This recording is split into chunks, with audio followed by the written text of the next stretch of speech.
İlgisiz. Disinterested. Careless.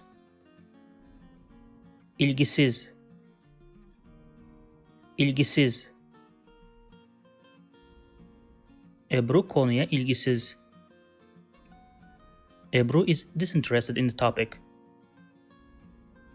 Ebru konuya ilgisiz. Adam arabaya ilgisizdi.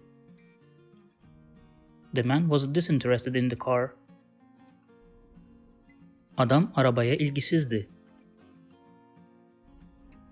Neden bu kadar ilgisizsin? Why are you so careless?